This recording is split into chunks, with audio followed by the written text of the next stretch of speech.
ይባረክ። እንግዲህ እስከዛሬ ድረስ በጣም የተከፈለልን ዋጋ እያየን የእግዚአብሔርን መሐሪነት የእግዚአብሔርን ቸርነት እያየን እያመለክን እየተደነቅን እያመሰገንን መጥተናል።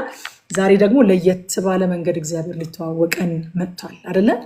ስታነቡት እንደ ቀድሞቹ ምዕራፍ አይደለም የሚጀምረው፣ በሚያስደነግጥ ነገር ነው የሚጀምረው። ምዕራፍ 10 አይደል? ምዕራፍ 10ን ስንጀምረው የመጀመሪያው የተፈጠረው ነገር ምንድነው? ሌላ እሳት የሚባል ነገር መጣ።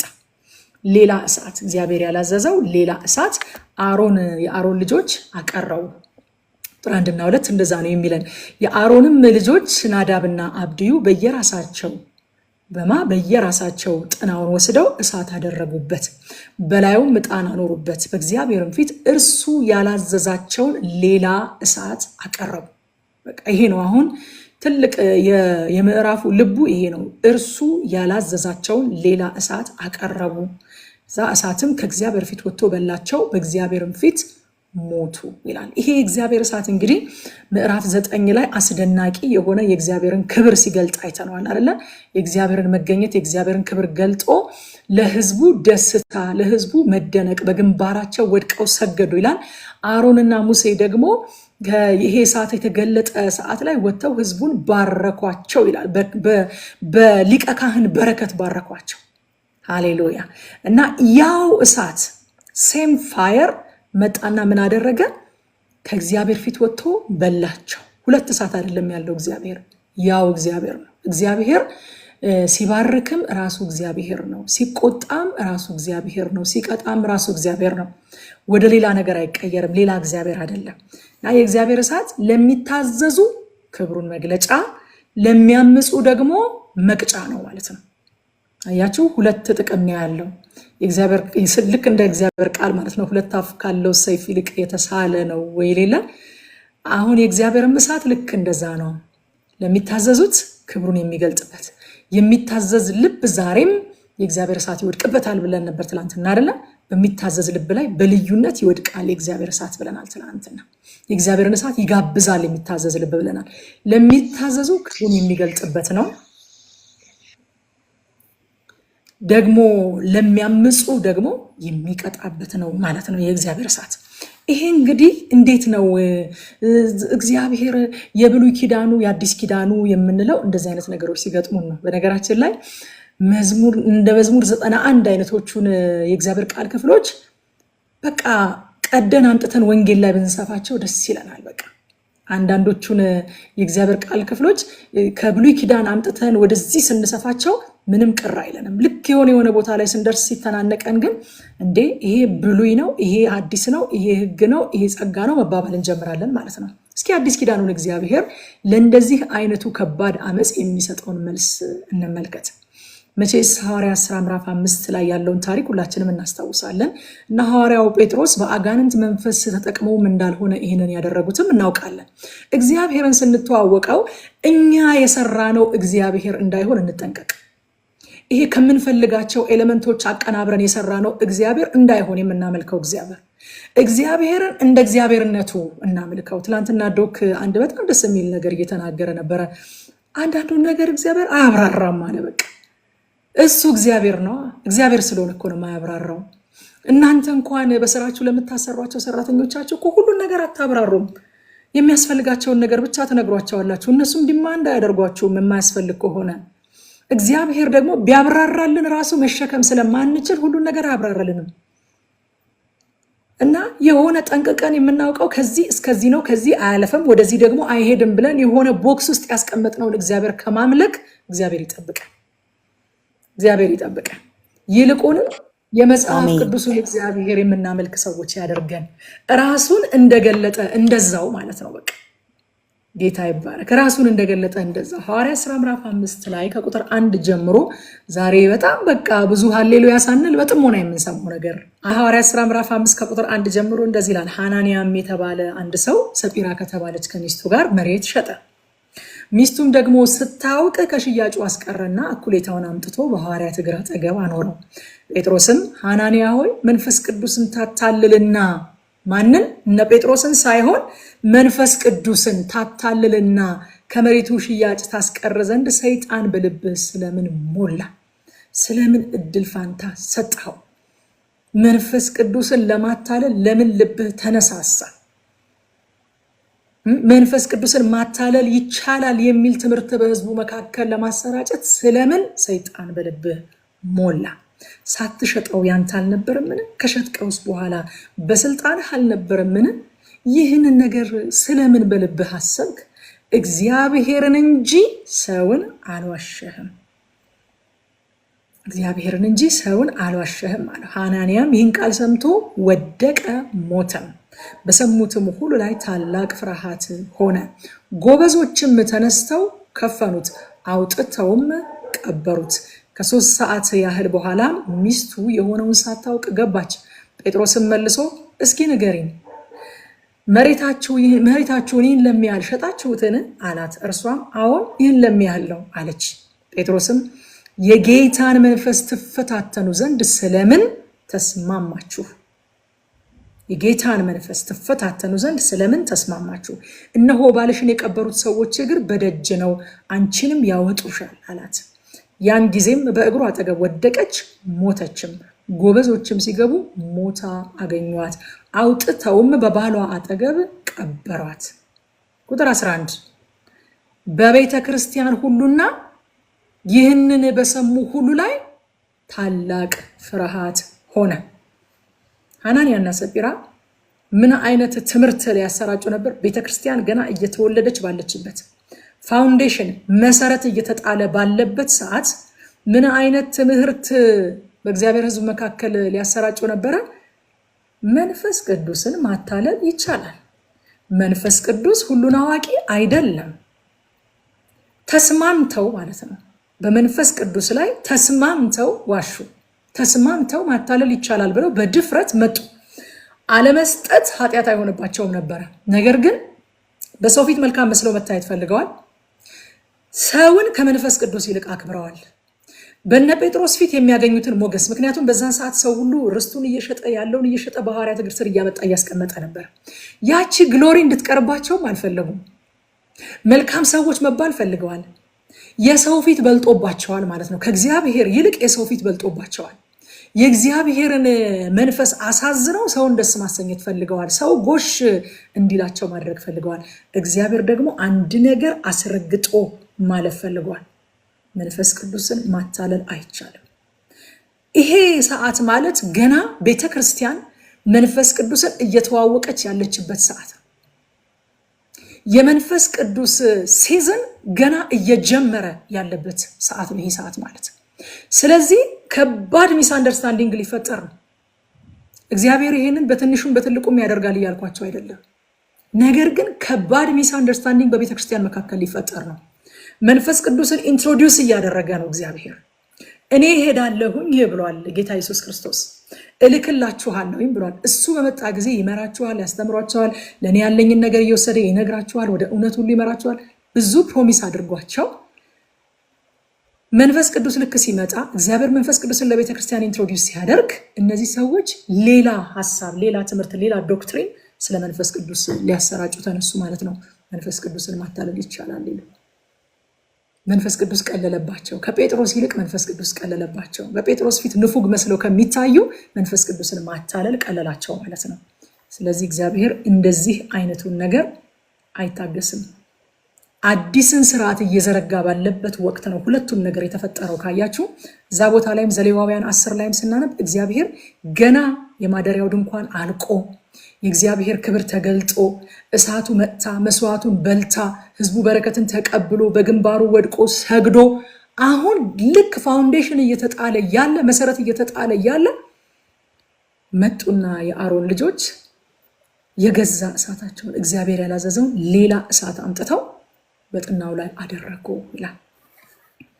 አያችሁ፣ አዲስን ስርዓት እየጣለ ባለበት ሰዓት ከመነሻው ባያቆመው እግዚአብሔር ትምህርት ሆኖ ይቀጥል ነበር። ያ ነገር ማለት ነው ይቻላል የሚል ትምህርት ሆኖ ይቀጥል ነበር ከመነሻው ማለት ነው። የድፍረት ኃጢአት ነው ሁለቱም።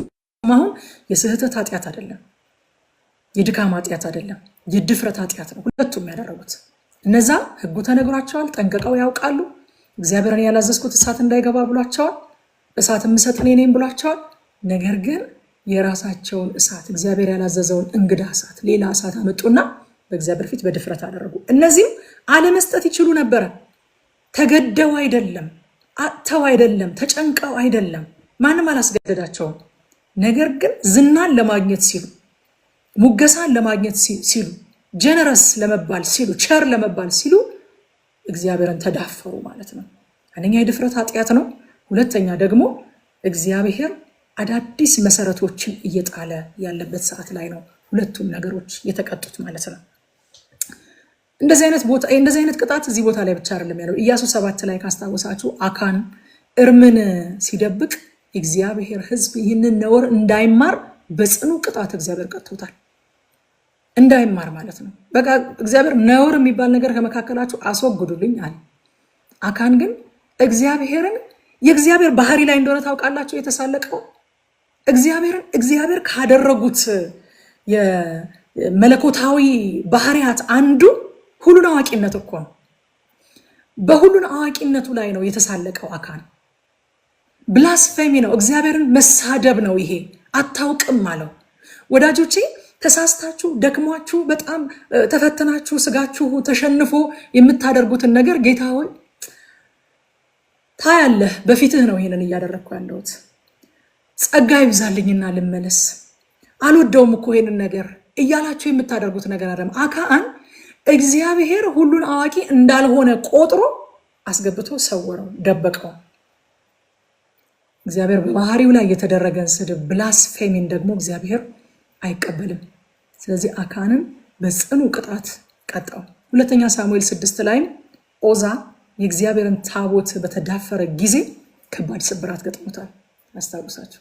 እዛም ቦታ ላይ እግዚአብሔር መርህ ነው እያስቀመጠ ያለው። ሁሉም ደግሞ ህዝብ የሚያውቀው ነገር ነው የሚያደርጉት። አያችሁ፣ ህዝብ የሚያውቀው ህዝብን የሚያበላሽ መርህ የሚያበላሽ የእግዚአብሔርን ቤት የሚበክል የድፍረት ኃጢአት የሆነ በእግዚአብሔር ማንነት ላይ የተደረገ እነዛም ቅድም ያልኳችሁም እና ሐናንያና ሰጲራ በማንነቱ ላይ በባህሪው ላይ ነው የተሳለቁት። መንፈስ ቅዱስ ሁሉን አዋቂ አይደለም አሉ፣ ማታለል ይቻላል ብለው ሞከሩ። እዚህም ጋር ሁሉን አዋቂ አይደለህም አለው አካን፣ ደበቀ እርም አምጥቶ። አያችሁ፣ በባህሪው ላይ የሚቃጣን ስድብ እግዚአብሔር አይታገስም እና እዚህም ቦታ ላይ ቅጣትን ሲያደርግ አይተናል። ስለዚህ ወገኖቼ ያለኝ ነገር ከዚህ ውስጥ ልንወስድ የሚገባው መርህ ምንድን ነው ካላችሁኝ፣ የእግዚአብሔርን ስራ በስሙ ማድረጋችንን ብቻ ሳይሆን በፈቃዱ ማድረጋችንን እርግጠኞች እንሆን። ደግሜ እለዋለሁኝ የምትጽፉ ካላችሁ፣ የእግዚአብሔርን ስራ በስሙ ማድረጋችንን ብቻ ሳይሆን በፈቃዱ ማድረጋችንን እርግጠኞች እንሆን። ለምን መሰላችሁ? የኦሪት መጽሐፍትን እስከዛሬ ድረስ እያነበብን ስንመጣ እግዚአብሔር የትም ፍጪው ዱቄቱን አምጪው የሚል አምላክ አይደለም። እንዳዘዘው እንዲደረግለት የሚፈልግ አምላክ ነው። እግዚአብሔር በውጤት ብቻ ሳይሆን በሂደትም እንድናከብረው በፕሮሰስም እንድናከብረው የሚፈልግ አምላክ ነው ተባብለናል። እኔ እግዚአብሔር አልለዋወጥም ያለው ራሱ እግዚአብሔር ነው። በነገራችን ላይ እግዚአብሔር አይለዋወጥም። ዛሬ ላይ ሰዎች ለምንድነው እሳት ከሰማይ እየወረደ ማይበላቸው፣ ለምንድነው እንደው መሬት ተከፍታ ማትውጣቸው ምናምን የምትሉ ካላችሁ ጉዳዩ ሌላ ሆኖ ነው እንጂ ዲስፐንሴሽኑ ሌላ ሆኖ ነው እንጂ እግዚአብሔር ተለውጦ አይደለም። የብሉይ ኪዳኑ እግዚአብሔር የአዲስ ኪዳኑ እግዚአብሔር የሚባል እንደሌለ ልነግራችሁ እወዳለሁ። የሚባል ነገር የለም። የብሉይና የአዲስ የሚባል እግዚአብሔር የለም። እሱ ዘላለማዊ አምላክ ነው። ከተለዋወጠማ ማንነቱ አምላክነቱ ጥያቄ ውስጥ ሊገባ ነው። ሁለተኛ ነገር እግዚአብሔር የዋሻል ልትሉኝ ነው። ራሱ እግዚአብሔር እኔ እግዚአብሔር አልለዋወጥም ብሏል። ስለዚህ እግዚአብሔር አይለዋወጥም። ይሄ እግዚአብሔር ነው ዛሬም የኛ እግዚአብሔር። ይሄ እግዚአብሔር ነው ራሱ ነው ዛሬም የኛ እግዚአብሔር። እግዚአብሔርን እየተዋወቅን የእግዚአብሔርን ቃል ስናነብ እንግዲህ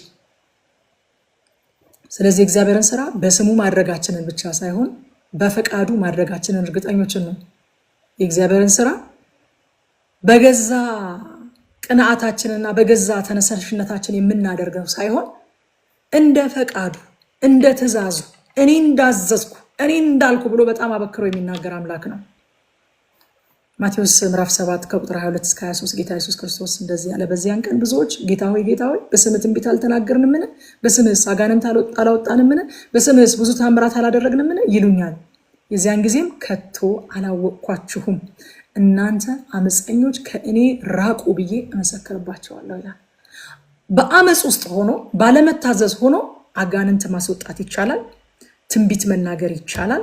ተአምራት ማድረግ ይቻላል። ወገኖች እነዚህ ነገሮች በእግዚአብሔር ፈቃድ ውስጥ እንደሆነን ምስክሮች አይደሉም። በእግዚአብሔር ፈቃድ እየሄድን እንደሆነ የሚመሰክርልን የእግዚአብሔር ቃል ብቻ ነው። የእግዚአብሔር ቃልና ካዳመጥ ነው ካልደነዘዘን ሴንሲቲቭ ከሆነ በውስጣችን ያለ የእግዚአብሔር መንፈስ ይመሰክርልናል። ካልሆነ ግን አመፀኛ ሆኖ ከጌታ ጋር ሳይተዋወቁ ከጌታ ጋር ተላልፎ ትንቢት መናገር ይቻላል። አጋንንት ማውጣት ይቻላል። ተአምራት ማድረግ ይቻላል። አላወጣችሁም አላላቸውም። ተአምራት አላደረጋችሁም አላላቸውም። በጣም የገረመኝ ነገር ከቶ አላወቅኳችሁም ያላቸው። ተላልፈናል እኮ እኔና እናንተ አላቸው። አላወቅኳችሁም፣ ሪኮግናይዝ አላደርጋችሁም ማለት ነው። የሆነ ሰው መጥቶ ሲተዋወቀ እንትና እባላለሁ አስታወስከኝ ምናምን ሲላችሁ አላወቅኩም። እንዴት የሚያሳዝን ነገር ነው።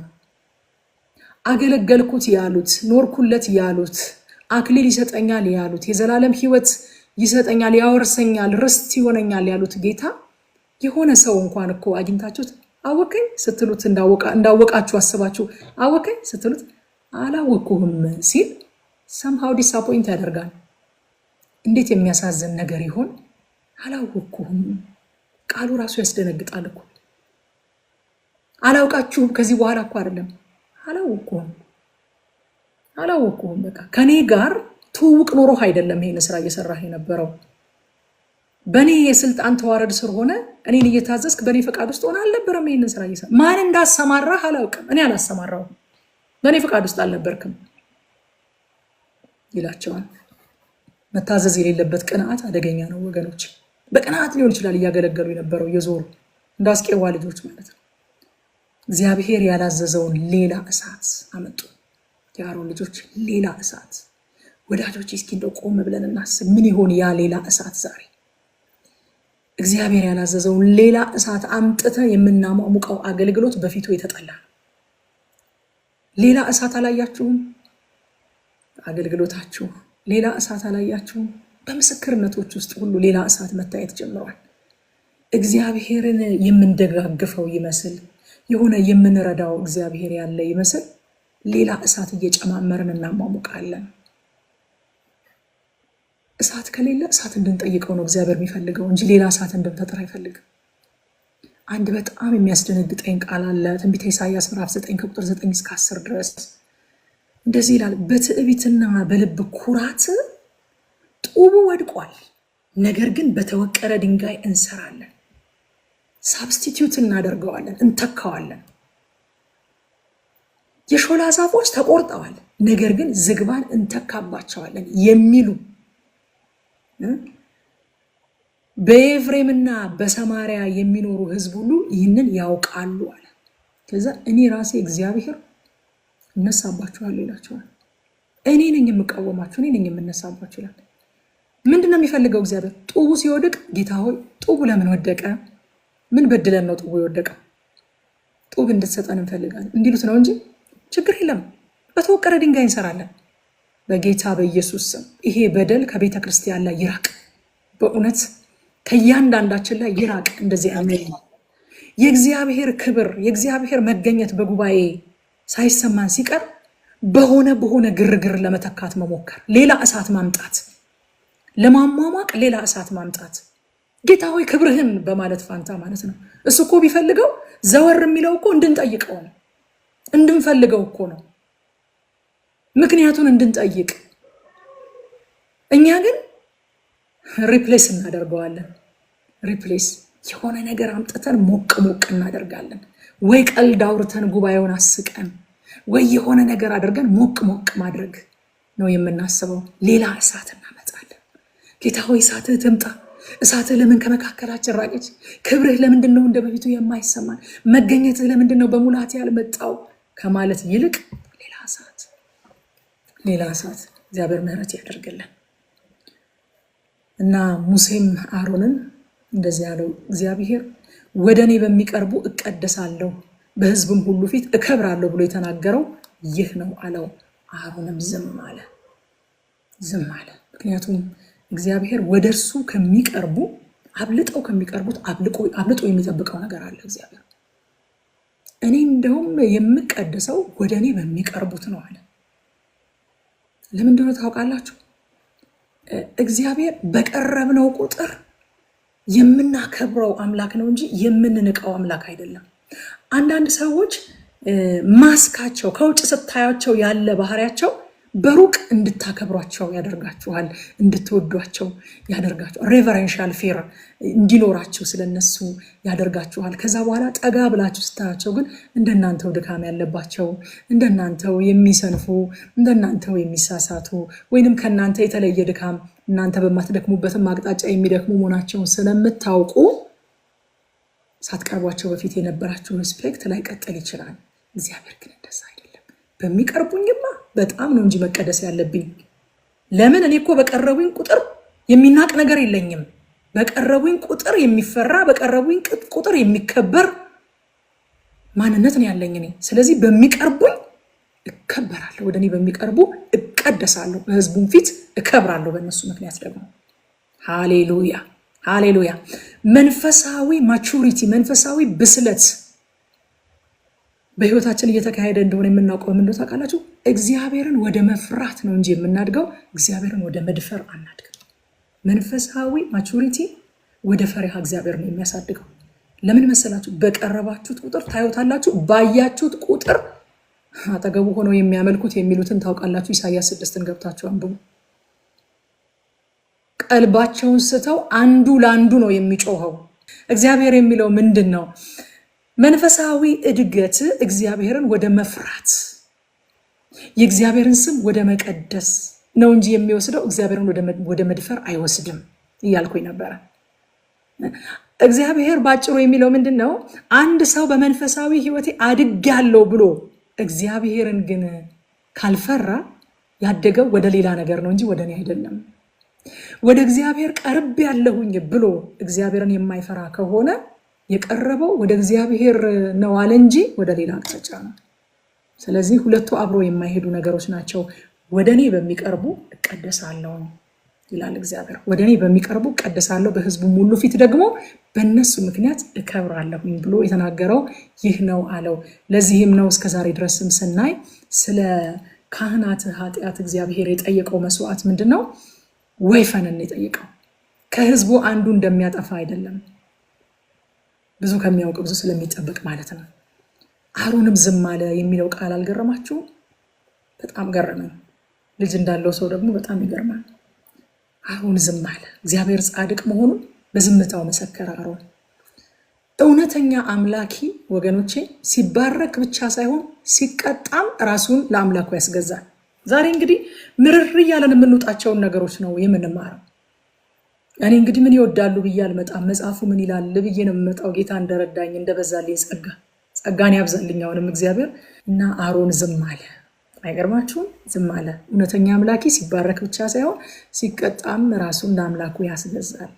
ዳዊት የተናገረው ቃል በጣም በዚህ አቅጣጫ ይገርመኛል። መዝሙር 131 ቁጥር 2 ላይ ነፍሴን አሳረፍኳት አለ። የእናቱን ጡት እንዳስተውት ዝም አሰኘኋት። ነፍሴ የእናቱን ጡት እንዳስተውት በእኔ ውስጥ ናት። እናቶች የሆናችሁ ልጆችን ጡት ማስተው እንዴት ከባድ ነገር እንደሆነ ታውቃላችሁ። ነገር ግን ጡት አስተውን ብለው ልብሳቸውን ሰብስቦ ከቤት ወጥተው ይሄዳሉ እንደ ሻንጣቸውን ይዘው። ጡት አስተውን ብለው ድጋሚ እናቴ አይደለሽም እኔም ልጅሽ አይደለሁኝም በመቃብሬ እንዳትቆሚ ይላሉ እንዴ? አይሉም። አልቅሰው ተነጫንጨው መተው ደረታችን ላይ ልጥፍ ብለው እንቅልፍ ይወስዳቸዋል። ጡት አስተተናቸው በጣም የሚወዱትን ነገር በጣም የሚፈልጉትን ነገር አስተተናቸው መተው ደረታችን ላይ ልጥፍ ይላሉ። ዳዊት እንደዛ አለ። በቃ ነፍሴን አለ አሳረፍኳት። ልታኮርፍ ስትፈልግ አሳረፍኳት። የእናቱን ጡት እንዳስተውት ዝም አሰኘኋት። ነፍሴ የእናቱን ጡት እንዳስተውት በእኔ ውስጥ ናት። አሮን እንደዛ ይሆን አይመስላችሁም? ልጆቹን እኮ ነው ያጣው። ግን የእናቱን ጡት እንዳስጣሉት ልጅ ወደ እግዚአብሔር ጠጋ ብሎ ዝም ማለት በነገራችን ላይ ፔኑ ከልጆቹ በላይ ለእናቶች ነው።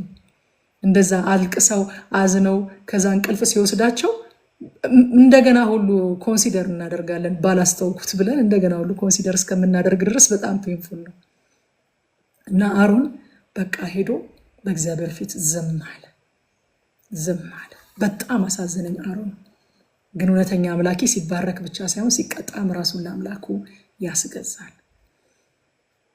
በቀደም ዶክ እያለን ነበረ፣ ሁሉ ነገር ገብቶን አይደለም እግዚአብሔርን የምንከተለው እያለን ነበረ። ዮሐንስ ወንጌል ምዕራፍ 6 ላይ ካስታወሳችሁ ከቁጥር 67 እስከ 69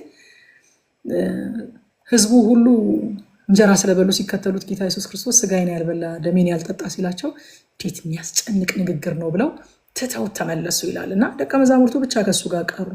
ኢየሱስም ለ12ቱ እናንተ ደግሞ ልትሄዱ ትወዳላችሁን አላቸው።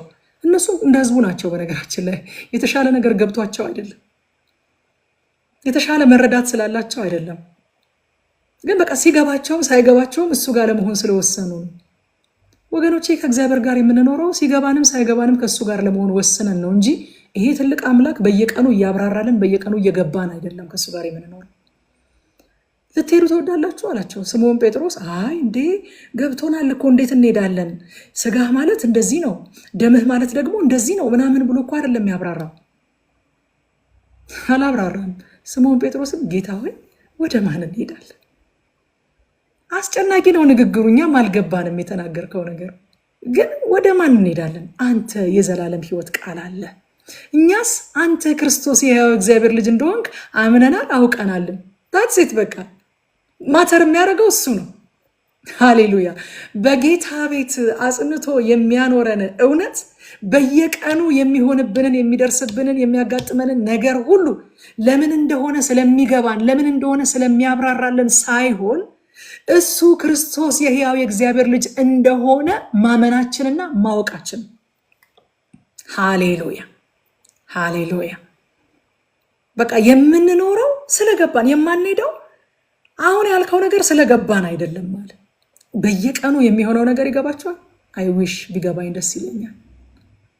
ባለፈው ዓመት 2017 እኔ ብዙ ያልገቡኝ ነገሮች ሆነዋል። አይ ዊሽ ቢገባኝ ደስ ይለኛል። ለካ ግን ስለገባን አይደለም የማንሄደው። ኦ ሃሌሉያ። በጌታ በኢየሱስ ክርስቶስ በቃ የሆነ ስር የምንሰድበት እውቀት ሆኖ ውስጣችን ይተከል።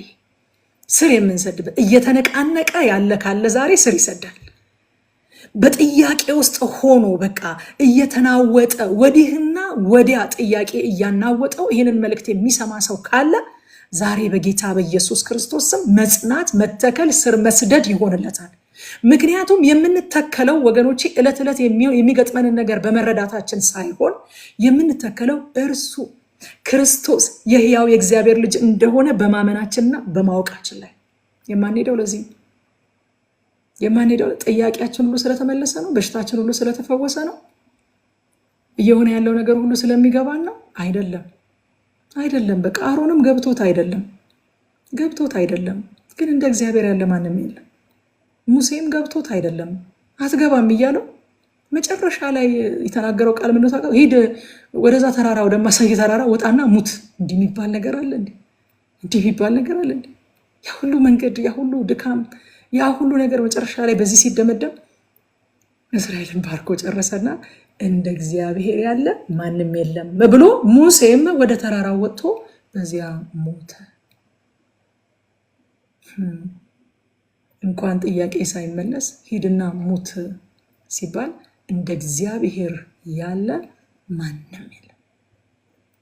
አያችሁ ወዳጆቼ፣ አሮን ሳይገባው ወደ ደረቱ ሄዶ ልጥፍ እንዳለ አልገባኝም፣ በቃ አልገባኝም፣ ግን ዝም እላለሁኝ እንዳለ እነ ጴጥሮስም ሳይገባቸው ከአንተ ወደ ማን እንሄዳለን? አንተ አንደኛ የህይወት ቃል አለ፣ የዘላለም ህይወት ቃል አለ። ሁለተኛ ደግሞ እኛ ሁሉ ነገር ገብቶን አይደለም የተከተልን፣ አንተ ክርስቶስ የሕያው የእግዚአብሔር ልጅ መሆንህን አውቀንና አምነን ነው። በቃ ታትሰት ይሄ ነው መሰረታችን ብሎ ይለዋል ማለት ነው። ስለዚህ ጌታን ስንከተል ሁሉ ነገር ገብቶን ሳይሆን በሁሉ ነገር አምነነው ነው። የእምነት ጉዞ ነው፣ የእውቀት ጉዞ አይደለም። ክርስትና እያየን የምንጓዘው ሳይሆን እያመንን የምንጓዘው ጉዞ ነው። ዕብራውያን ምዕራፍ 12 ቁጥር 28 እና 29 ስለዚህ የማይናወጥን መንግስት ስለምንቀበል በማክበርና በፍርሃት እግዚአብሔርን ደስ እያሰኘን የምናመልክበትን ጸጋ እንያዝ ይላል። አምላካችን በእውነት የሚያጠፋ እሳት ነውና። ይሄ ጥቅስ ያለው በነገራችን ላይ አዲስ ኪዳን ላይ ነው። አምላካችን በእውነት የሚያጠፋ እሳት ነውና በጸጋ እንቅረብ፣ በጸጋ እናምልክ። እግዚአብሔር አይለመድም። በቀረብነው ልክ አክብሮታችን ሊጨምር ይገባል። ቁጥር 7 ላይ የእግዚአብሔር የቅብዓት ዘይት በላያችሁ ነውና እንዳትሞቱ ከመገናኛው ድንኳን ደጃፍ አትውጡ አላቸው። እንደ ሙሴ ቃልም አደረጉ ይላል። እንደ ሙሴ ቃልም አደረጉ። አንዳንድ ጊዜ እግዚአብሔር በማይመች ሁኔታ ውስጥ ፕራዮሪቲያችንን ይጠይቃል። ፕራዮሪቲያችንን ማየት ይፈልጋል። በማይመች ሁኔታ ውስጥ ማለት ነው። ሀዘን ላይ ነው ያሉትና እንዳትሞቱ እንዳትወጡ አላቸው። እንዳትሞቱ ወደ መገናኛው ድንኳን ስትገቡ አለ። ቁጥር 9 ላይ አንተና ልጆች የወይን ጠጅና የሚያሰክርን ነገር ሁሉ አትጠጡ፣ ይህም ለልጅ ልጃችሁ የዘላለም ስርዓት ይሆናል አለ። ስቲል መታዘዝን ዲማንድ ያደርጋል። ስቲል ቅድሚያ እንዲሰጡት ዲማንድ ያደርጋል እግዚአብሔር። ጌታ ኢየሱስም ካስታወሳችሁ ሉቃስ ወንጌል ምዕራፍ 9 ቁጥር 60 ላይ ያ ሰውዬ ቆይ የሞተብኝን ሰው ቀብሬ ልከተል ሲለው ሙታናቸውን እንዲቀብሩ ሙታንን ተዋቸው፣ አንተስ ሄደህ የእግዚአብሔርን መንግስት ስበክ። በጊዜውም ያለ ጊዜውም ፕራዮሪቲ እንድንሰጠው እግዚአብሔር ይፈልጋል። የብሉይ ኪዳን እውነት ብቻ አይደለም፣ የአዲስ ኪዳን እውነት ጭምር ነው። እና ቁጥር 9 ላይ ደግሞ ወይን ጠጅ እንዳትጠጡ፣ የሚያሰክር ነገር እንዳትጠጡ፣ ይህ ለልጅ ልጃችሁ የዘላለም ስርዓት ይሆናል አለና 10 እና 11 በተቀደሰውና ባልተቀደሰው በርኩሱና በንጹህ መካከል ትለያላችሁ። እግዚአብሔርም በሙሴ ቃል የተናገራችሁን ስርዓት ሁሉ ለእስራኤል ልጆች ታስተምራላችሁ። ካህናቱ አገልግሎታቸውን በንቃት እንዲያከናውኑ ከወይን መቆጠብ አለባቸው። ስራ አለባቸው። ምን አይነት ስራ ነው ያለባቸው? እዚህ ጋር በርኩሱና በንጹህ መካከል መለየት ንቃት ይፈልጋል። ከዛ ደግሞ እግዚአብሔር ለሙሴ የነገራቸውን ስርዓቶች በሙሉ ለእስራኤል ልጆች ማስተማር ንቃት ይፈልጋል። ስለዚህ ለአገልግሎታቸው ንቃት ስለሚያስፈልጋቸው በንቃት እንዲያከናውኑ ከወይን ጠጅ መቆጠብ አለባቸው። ሌላው እዚህ ቦታ ላይ ልክ ከሀዘኑ ወዲያውኑ እንደዚህ አይነት ትእዛዝ መምጣቱ ሳልገረማችሁ አጋጣሚ ይመስላችኋል? ምንም እንኳን ጥልቅ ሀዘን ውስጥ ቢሆኑም መጽናናታቸው በራሱ በእግዚአብሔር እንጂ በወይን ጠጅ እንዲሆን እግዚአብሔር አይፈልግም። መጽናናትን ከሱ እንዲቀዱ ነው የሚፈልገው። ዛሬም በአዲስ ኪዳን እንደዛ ነው። ኤፌሶን ላይ እንግዲህ እንደ ጥበበኞች እንጂ ጥበብ እንደሌላቸው ሳይሆን እንዴት እንድትመላለሱ በጥንቃቄ ተጠበቁ፣ በጥንቃቄ ተጠበቁ። በጥንቃቄ እንድንኖር የተጠራን ሰዎች ነን። ቀኖቹ ክፎች ናቸውና ዘመኑን ዋጁ። በክፉ ቀኖች ላይ የምንኖር ሰዎች ነን። ስለዚህ ስለምኑ? አንደኛ ጥንቃቄ የሚያስፈልገው ኑሮ ውስጥ ስለሆነ ያላችሁት፣ ሁለተኛ በክፉ ቀኖች ውስጥ ስለሆነ እየኖራችሁ ያላችሁት። ስለዚህ የጌታ ፈቃድ ምን እንደሆነ አስተውሉ እንጂ ሞኞች አትሆኑ። ምን ማለት ነው? ሐዋርያው ጳውሎስ ሞኞች መሆን ማለት መንፈስ ይሙላባችሁ እንጂ ወይን ጠጅ አትስከሩ። እዛ ቦታ ላይም እግዚአብሔር መጽናናትን ከወይን ጠጅ ሊፈልጉ እንደሚሄዱ ያሰበ ይመስላል። አይመስላችሁ? ሀዘን ላይ ያሉትን ሰዎች ወዲያውኑ መጥቶ እግዚአብሔር በተከታዩ ቁጥር ላይ የወይን ጠጅ ደግሞ እንዳይጠጡ። ሰው ለምንድን ነው የወይን ጠጅ የሚጠጣው? መጽናናትን ፈልጎ የወይን ጠጅ ሲጠጣ አጽናኙ በውስጥ ሆኖ እንዴት ይቀና? እግዚአብሔርን እናስቀናውን ብሏል ሐዋርያው ጳውሎስ። ደስታ ፈልጎ የወይን ጠጅ ሲጠጣ የደስታ መንፈስ በውስጡ ያለው ምን ይሰማው ይሆን? ምን ፈልጎ ይሆን ሰው የወይን ጠጅ የሚጠጣው? እግዚአብሔር መጽናናት የሚቀዳው ከኔ ነው አለ። አንደኛ መጽናናት የሚቀዳው ከኔ ነው። ሁለተኛ ደግሞ የምትሰሩት ስራ ንቃት የሚያስፈልገው ነው። ቁጥር 19 እና 20 ላይ አሮን በቃ ጄኒዊን ሆኖ ተናገረ። አሮንም ሙሴን እነሆ ዛሬ ኃጢአታቸውን መስዋዕት የሚቃጠለውን መስዋዕታቸውን በእግዚአብሔር ፊት አቀረቡ፣ ይህም ሁሉ ደረሰብኝ። ዛሬስ የኃጢአት መስዋዕት በበላሁ ኖሮ በእግዚአብሔር ፊት መልካም ኖሯለን? አሁን ይህ ሁሉ ነገር ከደረሰብኝ በኋላ ምንም እንዳልመሰለው ብሆን፣ ደስ እንዳለው ሰው ብሆን፣ ባስመስል ሄጄ መስዋዕቱን ብበላ በእግዚአብሔር ፊት መልካም ይሆን ኖሯለን አለው። ሙሴም ሰማ፣ በፊቱም መልካም ሆነ። እግዚአብሔር ጄኒውን እንድንሆን ነው የሚፈልገው። እውነተኛነትን ይወዳል። ኢንፋክት ከእምነት ባልሆነ መታዘዝ አይከብርም እግዚአብሔር። ጄኒውን ማለት እኛ ከየት እንዳመጣ ነው ባላውቅም መጽሐፍ ቅዱሳችን ላይ ያሉ አባቶቻችን በጣም ጄኒውን ናቸው። ከዚህ በፊት ብያቸዋለሁ አይደል? ኤርሚያስ እግዚአብሔር አታለልከኝ እኔም ተታለልኩልህ ብለው ሲያዝኑ ሀዘናቸውን ይገልጹለታል፣ ሲደሰቱ ደስታቸውን ይገልጹለታል፣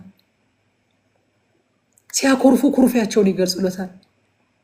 ዲስአፖይንት ሲሆኑ እንደ ዮናስ እኔ መጀመሪያውኑ አንተን አምኜ ከሀገሬ አልወጣም ብዬ ተናግሬ ነበር። ይህ አይደል ያልኩት ነገር? አገሬ እያለሁ ያልኩት ነገር ይሄው ደረሰ። ይህን ፈርቼ ነበር አልወጣም ያልኩ። እንዴ አንተ ቆይ ቅሏ ስትደርቅበት እኔ በጣም ነው የሚያስቀኝ። ቅሏ ስትደርቅበት ዮናስ ተናደደ ይላል፣ በጣም ተቆጣ ይላል። እግዚአብሔር መጣና እንዴ እኔ አንተ አለው ይሄ ቅል ስለደረቀብህ ለምንድን ነው እንደዚህ የምትቆጣው? ለምንድን እስከ ሞት ድረስ መቆጣት ይገባኛል ከእግዚአብሔር ጋር እንደዚህ መመላለስ አይገርማችሁ? እግዚአብሔር ግን ፌክ ከሆኑ ሰዎች ይልቅ ጄኒውን ሰዎችን መልስ ይሰጣቸዋል። አይገርማችሁ? እንዴ አንተ ለእግዚአብሔር እንደዚህ የምትመልስ አንተ ማነህ ብሎ እዛው ቦታ ላይ የሆነ አልቀሰፈውም። ዮናስ ምን ያስቆጣሃል? ዮናስ እግዚአብሔር እኮ ነው ራሱ ቅሏን ያበቀለለት። ነነዌ ላይ ትንቢት ተናገረና ነነዌ ስትጠፋ ለማየት ከፍ ያለ ስፍራ ላይ ሄዶ ቁጭ አለ ይላል። ከዛ በኋላ እግዚአብሔር ቅል እንድትበቅል አደረገና ጥላ ሆነችለት።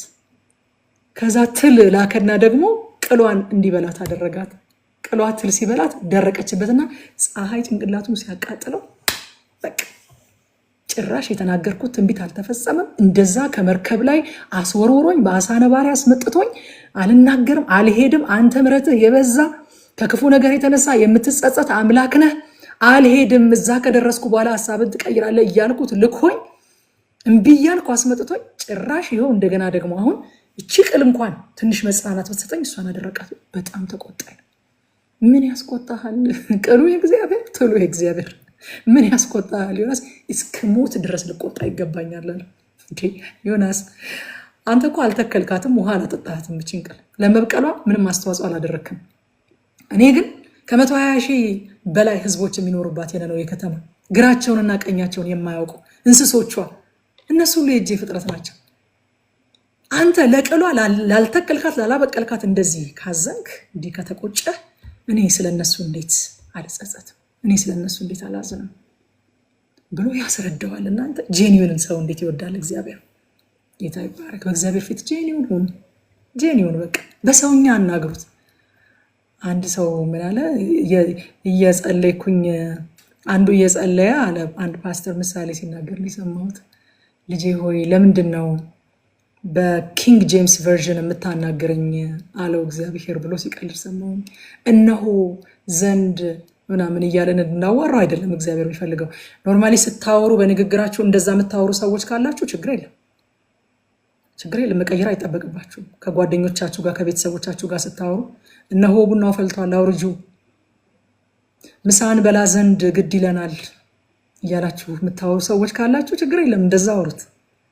ግን ከጓደኞቻችሁ ከቤተሰቦቻችሁ ከምትወዷቸው ከምትቀርቧቸው ሰዎች ጋር የምታወሩበትን ቋንቋ ወደ ጎን ቁጭ አድርጋችሁ ልክ ጌታ ፊት ስትቀርቡ እነሆ ዘንድ ስትሉት ቅድም ያልነበረ አይመስልም? እንደዛ ፈታ ብላችሁ ስታወሩ ያልነበረ አይመስልም? እግዚአብሔር ጄኒውንነትን እግዚአብሔር ይወዳል። ጌታ ይባረክ፣ ያብዛልን። ጸሎታችን ጄኒውን፣ የእግዚአብሔርን ቃል ስንናገር ጄኒውን፣ ከሰዎች ጋር ስንነጋገር ጄኒውን። ጌታ ይባረክ። እና ምዕራፍ 11 ላይ ስንገባ በዕለት ተዕለት ኑሮ መቀደስን ነው ምዕራፍ 11 ኤምፋሳይዝ የሚያደርገው። ቅድስና ወደ ማህበር አምልኮ ስንሄድ ብቻ የምናደርገው ሳይሆን የየዕለት የኑሮ ዘይቤያችንን የምንቃኝበት መርህ ነው ወገኖች። ቤተክርስቲያን ስንሄድ እሁድ እሁድ የምናደርገው ነገር አይደለም። ለዛ ነው ጌታ እኮ በረዳን መጠን ወንጌል አማኞች በአብዛኛው አለባበሳችንም ቢሆን የምናደርጋቸው ነገሮች በቤተክርስቲያን እና ከቤተክርስቲያን ውጭ አለመለያየታቸው ባዘር የማያደርገን ለዛ ነው። ለምን ካላችሁ ቅድስና የሆነ ቦታ ላይ የተወሰነ የሆነ ቦታ ላይ የተቀመጠ እዛ ስንሄድ የምንለማመደው ነገር ሳይሆን በየዕለት ኑሯችን የምናደርገው ነገር ነው። ቤተክርስቲያን አልለብሰውም፣ ስለዚህ ሌላም ቦታ አልለብሰውም። በቃ ቤተክርስቲያን አልናገረውም፣ ሌላም ቦታ አልናገረውም። ምክንያቱም የማመልከው አምላክ በአንድ ቅጥር ግቢ ተወስኖ የሚቀመጥ አይደለም። ቤተክርስቲያን የማናደርገውን ነገር ውጭ አናደርግም። ቅድስና የዕለት ተዕለት ኑሯችን ቅኝት ስለሆነ ማለት ነው። እንግዲህ ከዛ በኋላ የተፈቀደና ያልተፈቀደ መብል ቅድም ሳነብ እንደሰማችሁ እንደው ምን ልትል ነው ከዚህ ውስጥ እንደምትሉ እንደ ዶክ አስባለሁኝና ዋናው እግዚአብሔር እንድንማር የሚፈልገው ነገር ምንድን ነው እኔ ማየት የምፈልገው መጽሐፍ ቅዱስ ሳጠና ሁልጊዜ ዲቴሎች ውስጥ ገብቼ እችኛዋ በግ እችኛዋ ፍየል ሳይሆን ጌታ ሆይ ቢግ ፒክቸሩ ምንድን ነው? ወደ የትኛው አካል ነው የሚያሳየው? ምንድን ነው እዚህ ጋር ማስቀመጥ የፈለገው? መርሁ ምንድን ነው? መንፈሳዊ መልእክቱ ምንድን ነው የሚለውን ነገር ነው መረዳት የምፈልገውና በእንስሳቶቹ መካከል የሚበላና የማይበላ ብሎ እግዚአብሔር ከፍሎ ሲሰጣቸው አትብሉ ያላቸውን እንስሳ ቢበሉ ለጤና ጎጂ ስለሆነ ነው የሚሉ ሰዎች አሉ። እሱን ለነ ዶክት ይቻለሁኝ እኔ እንደዛ የሚሉ ሰዎች አሉ። እኔ ግን ከዛ ውስጥ ምን ተማርሽ ብትሉኝ ዋናው ነገር እስራኤል በዚህ ውስጥ ስርዓትን፣ ታዛዥነትን፣ እግዚአብሔር ካስቀመጠላቸው ገደብ አለማለፍን ተምረውበታል።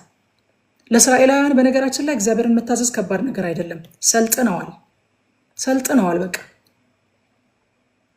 ሰልጥነዋል። ትምህርት ቤት ገብተዋል። ልጆቻችንን ትምህርት ቤት ስንልካቸው እኮ ወገኖቼ ከሚማሩት ትምህርት ከሚገበዩት እውቀት ባሻገር ስርዓት ይማራሉ። አውሩ ሳይባሉ አለማውራትን ትምህርት ቤት ሲሄዱ ነው የሚማሩት። ትምህርት ቤት ከመግባታቸው በፊትማ መጭሽ ይላሉ። ቁጭ በሉ ተብለው ተነሱ ሳይባሉ አለመነሳትን ትምህርት ቤት ሲሄዱ ይማራሉ። አያችሁ፣ ትምህርት ብቻ ሳይሆን እውቀት ብቻ ሳይሆን የሚገበዩት ስርዓትንም ነው የሚማሩት ትምህርት ቤት ሄደው። ልክ እንደዛው እስራኤል እዚህ ቦታ ላይ የተነገራቸውን ነገር እኛ ምን እንማር ወገኖች? ከዚህ ዛሬም ሰኮናዋ የተሰነጠቀ ያልተሰነጠቀ የሚያመሰኳ የማያመሰኳ እንድንል ነው? አይደለም። እስራኤል በዋናነት በዚህ ውስጥ ስርዓትን፣ ታዛዥነትን፣ እግዚአብሔር ካስቀመጠላቸው ገደብ አለማለፍን ተምረውበታል። አንደኛ ሳሙኤል ምዕራፍ 15 ቁጥር 22 ሳሙኤልም ይላል በውኑ የእግዚአብሔርን ቃል በመስማት ደስ እንደሚለው እግዚአብሔር በሚቃጠልና በሚታረድ መስዋዕት ደስ ይለዋልን? እነሆ መታዘዝ ከመስዋዕት ማዳመጥም የአውራ በግ ስብ ከማቅረብ ይበልጣል። መታዘዝን እንድንማር እግዚአብሔር ከዚህ ውስጥ ይፈልጋል። እስራኤል በግብፅ ምድር መረን ተለቆ ያለ ሕግ ያለ ስርዓት ያለ ወግ በአይኑ ፊት ደስ ያለውን ሁሉ እያደረገ የኖረ ህዝብ ነው። ስለዚህ መታዘዝን መማር አለበት። ደስ ያለውን እያደረገ የኖረ ህዝብ ነው። ልክ እንደኛ በዓለም ሳለን እንደነበር ነው ማለት ነው። ዘዳግም 28 ቁጥር 1 ላይ እግዚአብሔር እንደዚህ ይላቸዋል፣ እንዲህም ይሆናል አለ። ዘዳግም 28 የበረከትና የመርገሙ ምዕራፍ ነው፣ ታውቁታላችሁ አይደል? እና በረከቱ ከመጀመሩ በፊት ያስደናቂ በረከት ከመጀመሩ በፊት እግዚአብሔር እንዲህ አለ፣ እንዲህም ይሆናል የአምላክህን የእግዚአብሔርን ቃል ብትሰማ ዛሬም ያዘዘህን ትእዛዙን ሁሉ ብታደርግ ብትጠብቅም አምላክህ እግዚአብሔር ከምድር አሕዛብ ሁሉ ላይ ከፍ ከፍ ያደርጋል። ትእዛዙ እንዲጠበቅ እግዚአብሔር ይፈልጋል። መታዘዝን ሊያስተምራቸው እግዚአብሔር ይፈልጋል። ወገኖቼ ዛሬ ለምሳሌ ለእኛ ጾም ከሚሰጠን ጥቅሞች አንዱ ይሄ ነው። እኛ ስለ ጾምን እግዚአብሔር ትላንት ከሚወደን የበለጠ አይወደንም። እኛ ስለ ጾምን ትላንት ከጸደቅነው በላይ አያጸድቀንም። እኛ ስለ ጾምን ከሰጠን ከልጁ በላይ ሌላ ነገር አይጨምርልንም። ነገር ግን መታዘዝን እንማራለን። ስጋችንን አንድ ጊዜ ዶክተር ማሙሻ ፋንታ ምን አለ? ምግብ አትበላም፣ ቡና አትጠጣም፣ ፊልም አታይም ዛሬ መባል ያለመደ ስጋ በቃ ማለት አንተ ልትጾም ስትነሳ አይ መብላት ፈልጋለሁ ሲል እሺ ብለህ የምታበላው ከሆነ አንተ ሶሻል ሚዲያ መጾም ፈልጋለሁኝ ብለህ አይ ፌስቡክ ማየት አለብኝ ሲል የምትፈቅድለት ከሆነ እንዲህ አይነቱ ስጋ አለ ነገ እዘሙታለሁ ቢል ልታስቆመው አትችልም። በጥቂቱ መታዘዝን ያላስለመድ ነው ማለት ነው። ስለዚህ እግዚአብሔር ለሕዝቡ መታዘዝን እያስተማረ ነበረ። የሚያመሰኳ ወይንም የሚያመነዥክ እያለ እግዚአብሔር ይናገራል የሚፈቅድላቸውን እንስሳ። ይሄ ቃል የእግዚአብሔርን ቃል ከማሰላሰል ጋር በተለይም ኢያሱ 1:8 ላይ እናውቀዋለን። ቃሉን ማሰላሰል፣ ማሰብ፣ መናገር፣ ማድረግ ከሚል ጋር ተያይዞ ተጠቅሷል። በአዲስ ኪዳን ጌታ ኢየሱስ ይሄ ውጫዊ ቅድስና ሊመጣ ላለው ውስጣዊ ቅድስና አመላካች ጥላ ከመሆን የዘለለ ጥቅም እንደሌለው አሳይቶናል። በውስጣዊ ቅድስና እንደተተካም አሳይቶናል። የተሰጠበትም ዓላማ ውስጥ ሊመጣ ያለውን ውስጣዊ ቅድስና ማሳየት ነበረ። ምክንያቱም ጌታ በማቴዎስ ወንጌል ምዕራፍ 15 ቁጥር 11 እንደዚህ ብሏል፣ ሰውን የሚያረክሰው ወደ አፍ የሚገባ አይደለም፣ ከአፍ የሚወጣው ግን ሰውን የሚያረክሰው ይህ ነው አላቸው ይላል።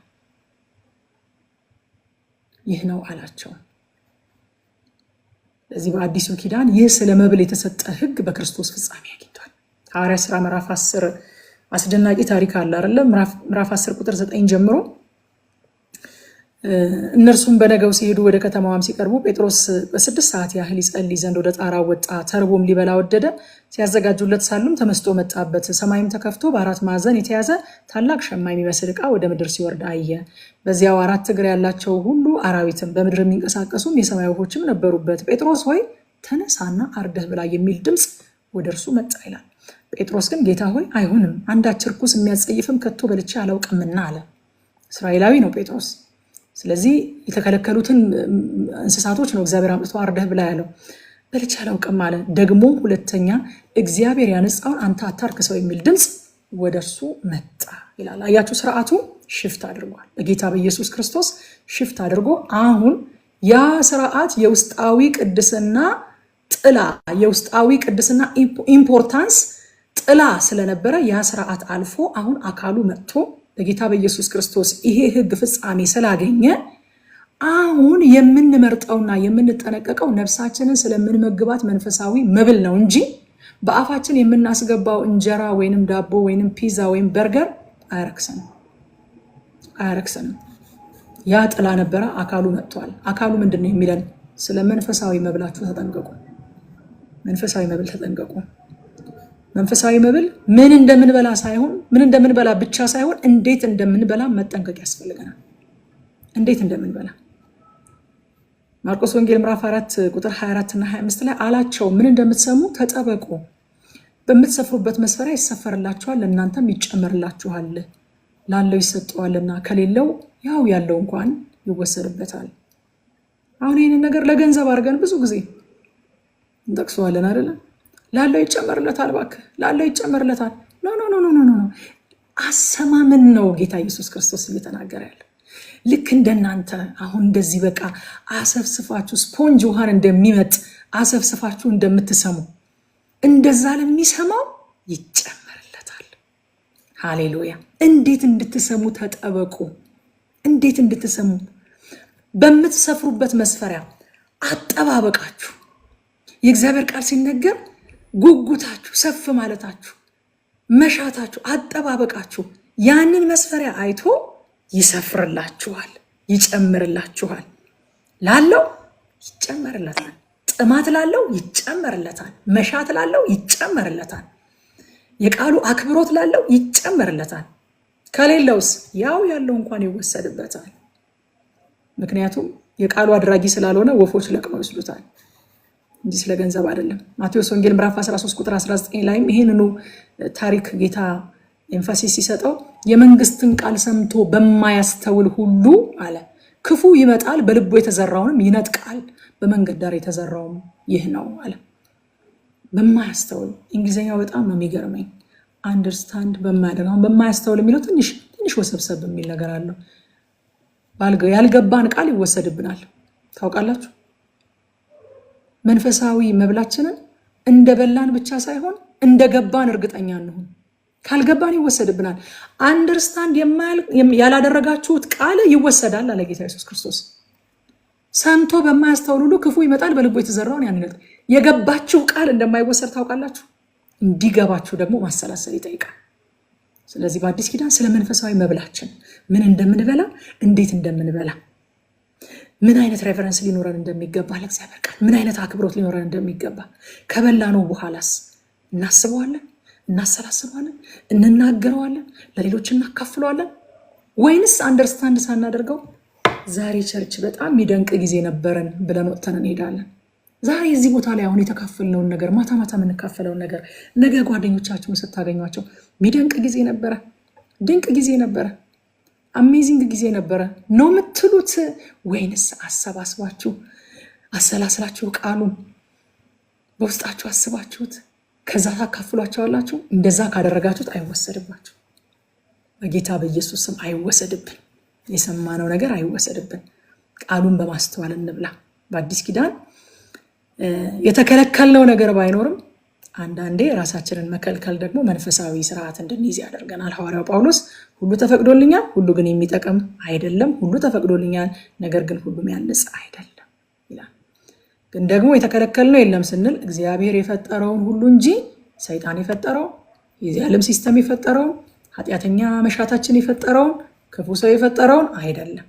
እግዚአብሔር የፈጠረው ከምስጋና ጋር ቢቀበሉት ሁሉ መልካም ነው ብሏል ሐዋርያው ጳውሎስ። ከዛ ደግሞ ሁሉ ተፈቅዶልኛል አለ። ሁሉ ማለት ምንድነው? እግዚአብሔር የፈጠረው ሁሉ። ነገር ግን ራሳችንን ዲሲፕሊን እናደርጋለን ማለት ነው። ከዛ በኋላ የረከሰውን ስላለመንካት ይናገራል። በብሉይ ኪዳን ሁሉም ነገር አካላዊ ስለነበረ ርኩሰትም በንክኪ ይተላለፍ ነበረ። ዛሬ ግን የአካላዊ ስርዓት ጥላ ሆኖ ስላለፈ መንፈሳዊ ስርዓት ውስጥ ስለምንኖር ግድ ሊለን የሚገባው ስለ መንፈሳዊ ንክኪ ነው። ቀናችን ይገፋፋብናል እንጂ አሁን ምዕራፍ 12 ባለቀ ጊዜ የሚነካ አይደለም። በጣም አስደናቂ በጠዋት ያስለቀሰኝ ምዕራፍ ነው እና ስለ መንፈሳዊ ንክኪ ወይ ነው በቀደም ነካ አድርገው ነበር። ስለ መንፈሳዊ ንክኪ ነው ልንጨነቅ የሚገባው በአዲስ ኪዳን። ሁለተኛ ቆሮንቶስ ምዕራፍ 6 ከ17 እስከ 18 እና ምዕራፍ 7 ቁጥር 1 ተያያዥ ናቸው። አንድ ላይ ቀጥሎ ነው ወዲያው የሚመጣውና አንድ ላይ አነበዋለሁ።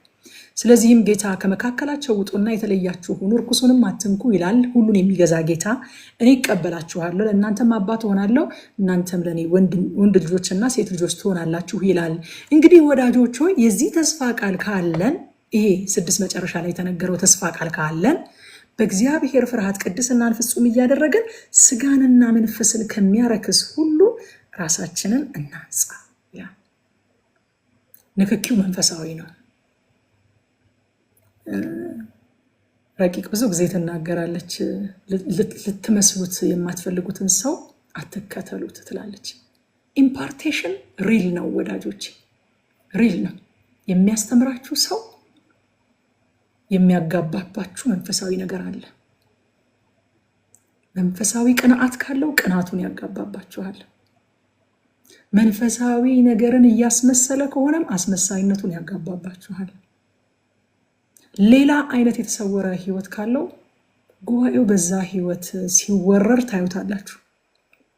መንፈሳዊ ንክኪ ሪል ነው፣ ሪል ነው። ስለዚህ አዲስ ኪዳን ሊያስጨንቀን የሚገባው ስጋዊ ንክኪ ሳይሆን መንፈሳዊ ንክኪ ነው። ቁጥር 44 እኔ እግዚአብሔር አምላካችሁ ነኝና ሰውነታችሁን ቀድሱ፣ ቅዱሳን ሁኑ፣ እኔ ቅዱስ ነኝ። በምድር ላይ በሚሳብ ተንቀሳቃሽ ሁሉ ሰውነታችሁን አታርክሱ ይላል።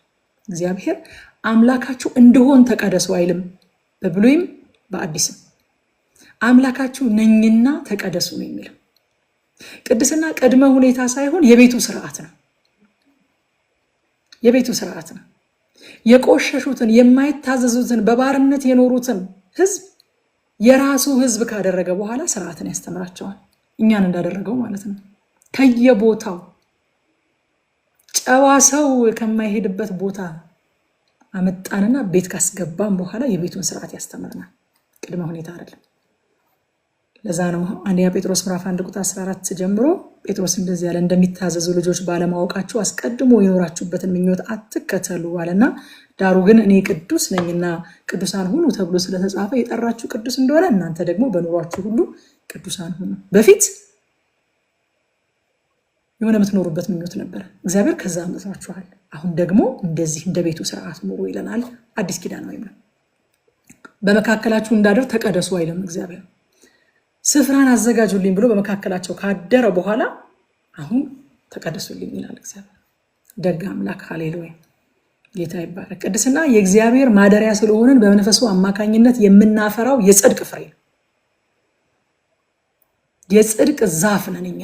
ኢሳይያስ ላይ ሲናገር እናንተ እግዚአብሔር የተከላቸው የጽድቅ ዛፎች እንዲባሉ ለጽዮን አልቃሾችን አድርግላቸው ዘንድ እያለ ይናገራል። እግዚአብሔር የተከለን የጽድቅ ዛፎች ነን እኛ።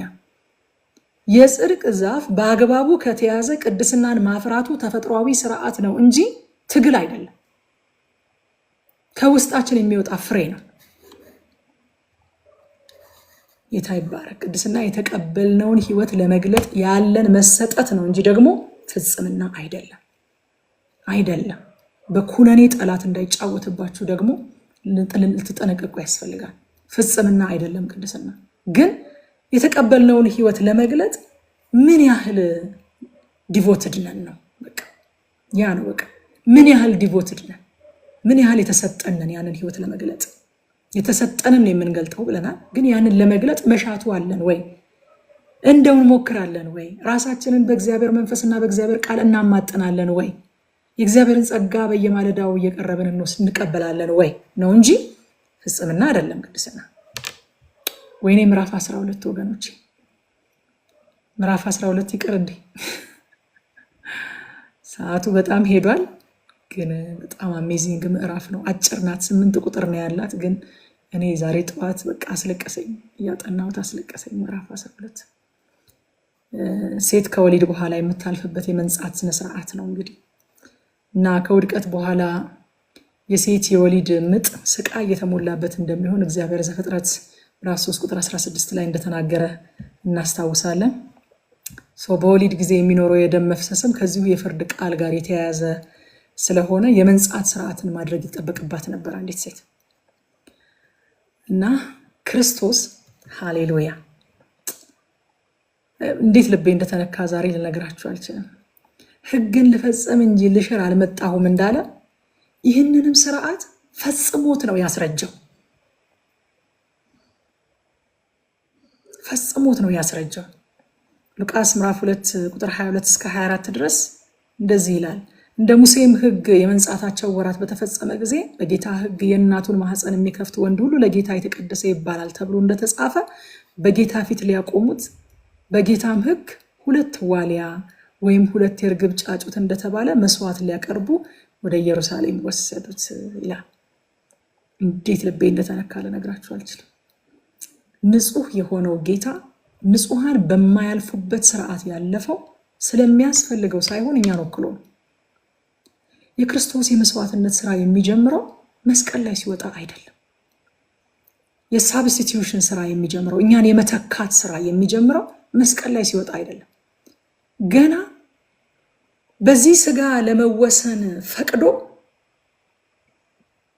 የባሪያን መልክ ይዞ አምላክ ሰው ሆኖ የማይገደበው ተገድቦ ወደዚህ ምድር ሲመጣ የሳብስቲቲዩሽኑ ስራ ተጀመረ። ከዛ በኋላ መስዋዕት ሊቀርብለት ንጹህ ጌታ ማለት ነው፣ ከወንድ ዘር ያልተወለደ በመንፈስ ቅዱስ ይጸልልሻል ተብሎ ኃጢአት ሳይነካው የተወለደ መስዋዕት የማያስፈልገው ጌታ ይህንን ስርዓት ሊያስረጀው ይህንን ስርዓት ፈጽሞት ነው እንጂ ሽሮት አይደለም። ፈጽሞት ሌሎች በክርስቶስ የተፈጸሙ የብሉይ ኪዳን ስርዓቶችን እንደማንፈጽም ሁሉ ይህንንም አንፈጽምም። ለምንድነው? አንዲት ሴት ከወለደች በኋላ ወንድ ልጅ ወልዳ 40 ቀን ሴት ልጅ ወልዳ 80 ቀን ከነ 7 ጋር ማለት ነው 7 ቀንና 14 ቀን ስትደምሩበት 40 ቀንና 80 ቀን ነው የሚመጣው። ወንድ የወለደች 40 ቀን ወደ ቤተ መቅደስ አትሄድም። ሴት የወለደች ደግሞ 80 ቀን ወደ ቤተ መቅደስ አትሄድም። ከዘሌዋውያን ምዕራፍ 12 ላይ ተወስዶ ዛሬ አንዳንድ ቦታ ስርዓት ተደርጎ ይፈጸማል። ለምንድነው ያንን ስርዓት የማንፈጽመው ካላችሁ ምዕራፍ 11 ላይ ያለው ሊፈጸም ይገባዋል። የሚነካው የማይነካው፣ የሚታጠበው የማይታጠበው፣ የሚበላው የማይበላው እነሱ ሁሉ አርጅተዋል ካልን ይህንንም አስረጅቶታል። ምን አድርጎ ፈጽሞት? ገላትያ ምዕራፍ 4 ቁጥር 4 እስከ 5 ነገር ግን የዘመኑ ፍጻሜ በደረሰ ጊዜ እግዚአብሔር ከሴት የተወለደውን ከሕግም በታች የተወለደውን ልጁን ላከ፣ እንደ ልጆች እንሆን ዘንድ ከሕግ በታች ያሉትን ይዋጅ ዘንድ። ከሕግ በታች ሊወለድ የማይገባው ከሕግ በታች የተወለደው እኛን ከሕግ በላይ ሊያደርገን እኮ አይገባው ነበር ከሕግ በታች መወለድ። መስዋዕት የማያስፈልገው ጌታ መስዋዕት ያቀረበው እኮ እኛን ወክሎ ነው። ስለዚህ ዛሬ ዋኖስ ምናምን ይዘን በ40 ቀንና በ80 ቀን አንሄድም። ፈጽሞት አስረጅቶታል። ወገኖቼ ዛሬ አማኝ ሴቶች ከወሊድ በኋላ 40 እና 80 ቀን ለመንጻት ስርዓት የማይፈጽሙት በክርስቶስ ስለተሰራላቸው ነው። በክርስቶስ ስለተሰራላቸው በወር አበባ ጊዜ ከቤተ ክርስቲያን የማይቀሩት በክርስቶስ ስላለቀላቸው ነው፣ ስለተሰራላቸው ነው። ከሕግ በታች የማይወለደው ከሕግ በታች ተወልዶ እኛን ከህግ በላይ ያደረገን። ለዚህ ነው ሐዋርያ ጳውሎስ እንግዲህ ከጸጋ በታች ናቸው እንጂ ከህግ በታች አይደላችሁም ማለት። ህግ ምን ይል ነበረ? ወንድ ከወለድሽ 40 ቀን፣ ሴት ከወለድሽ 80 ቀን እንዳትወጪ፣ ወደ መቅደስ እንዳትሄጂ ይል ነበረ። ደግሞስ በወር አበባሽ ጊዜ እንዳትሄጂ፣ ወደ መቅደስ እንዳትገቢ፣ እዚህን ያህል ቀን ከርኩሰትሽ መንጻት አለብሽ ይል ነበረ። ጌታ መጣና ያቺን ሴት አስታወሳችኋት አይደለም?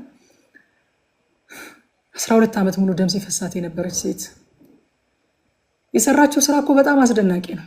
ኢየሱስ ባይሆን ሌላ ራባይ ቢሆን ተወግራ ትገደል ነበር። ምክንያቱም ከበሽታዋ በላይ በሽታ የሆነባት ደም እየፈሰሳት ወደ ህዝብ መሃል መቀላቀል መግባት አትችልም ነበር። በዚያን ዘመን የበሽታም ይሁን የተፈጥሮ ማንኛውም የደም ፈሳሽ ያለባት ሴት ለብቻ ወጥታ ቤት ተዘግቶባት የደም ፈሳሿ ከሷ እስኪቆም ድረስ ትቀመጥ ነበር። ስለዚህ እቺ ሴት ባለመድኃኒቶች ፍለጋ ስትሄድ እንኳን የሆነ ጋፕ እየጠበቀች ነበር የምትሄደው። ምክንያቱም ከሰው ጋር መነካካት፣ ከሰው ጋር መቀላቀል አትችልም። የነካት ሁሉ ይረክሳል። የነካችው በመንገድ ስታልፍ ምንም ቢደክማት የሆነ ነገር ላይ መቀመጥ አትችልም። የተቀመጠችበት ነገር ይረክሳል። ተደብቃ ስትፈራ ስትቸር ተደብቃ ሄዳ ከቤቷ ተነስታ እንኳን የራባይ ከህዝቡ መካከል የአንድ ተራ ሰው ጨርቅ መንካት አትችልም እኮ። እቤቷ ቁጭ ብላ አሰበች፣ የልብሱ ጫፍ ብነካው እኮ የደሜ ምንጭ ቆማል፣ ይደርቃል አለች። ሄደችና እንደምንም ተሽለክሉካ በግርግር ማንም ሰው ሳያያት ቢያዋት ይወግሯታል፣ የልብሱን ጫፍ ነካች። በቃ ዋናው ፈውሷ ነው ብሎ ዝም አላለም ኢየሱስ። እንዳበቃለት ይሄ ስርዓት ሊያሳውቅ ስለፈለገ ማን ነው የነካኝ አለ። ማለት አዋረዳት እኮ ነው። አሁን በዛ ሰዓት በኋላ ላይ እኛ አሁን ትምህርት ሆኖ ስላገኘ ነው፣ አስደሳች ሆኖ ስላገኘ ነው፣ በመጨረሻ ላይ የመጣው ውጤት አስደሳች ሆኖ ስላገኘ ነው አስደናቂ ታሪክ አድርገን እናወራዋለን እንጂ ከባድ ውርደት እኮ ነው የተፈጠረው። ማድረግ የማይገባትን የሚያስወግራትን ነገር ሶሉሽን ይሆነኛል ብላ ስላመነች ሪስክ ወስዳ ስትነካው ማን የነካኝ አለ። ከዛ ደግሞ እንደው ጴጥሮስን ጣለልኝ እግዚአብሔር የምትል ይመስለኛል። እንዴ ይሄ ሁሉ ሰው እያጋፋህ ማን የነካኝ ትላለህ እንዴ? ጌታው ምን ማለትህ ነው አለው። መጣና አይ አለ የሆነ ሰው ነክቶኛል፣ ኃይል ከኔ ሲወጣ ታውቆኛል አለ። የሆነ መስበር የፈለገው መምታት የፈለገው ትምህርት እኮ ስላለ ነው እናንተ። ሃሌሉያ ሃሌሉያ። ስጋን ብቻ ፈውሶ የማይሄድ ጌታ ስብራቷን ሊፈውስላት ስለፈለገ፣ መገለሏን ሊፈውስላት ስለፈለገ ስትፈራ ስትቸር እኔ ነኝ ስትለው ልጄ አላት። ሃሌሉያ ሃሌሉያ። ዘመናት ተቆጥረዋል ይህንን ድምፅ ከሰማች። ነካው ካለች ትወገራለች እንጂ ልጄ አትባልም። ልጄ እምነትሽ አድኖሻል ልጄ ነው ያላት ኢየሱስ። ሰበረው ይህንን ስርዓት፣ አስረጀው ይህንን ስርዓት። እንደው በቃ እህቶቼ ማይኩን ከፍታችሁ እልል ብትሉ ወንድሞችም ስለኛ ደስ ይላችሁ። እልል ኢየሱስ ነፃ ወጣ። ሃሌሉያ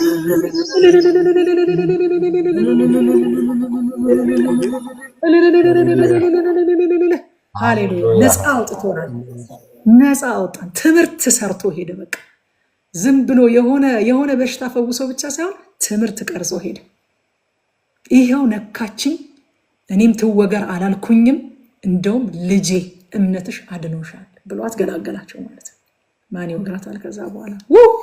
ጌታ ይባረክ፣ ሩህሩህ ጌታ ስሙ ይባረክ። 13፣ 14፣ 15 ደግሞ ነገ በሌላ ክብር እንገናኛለን።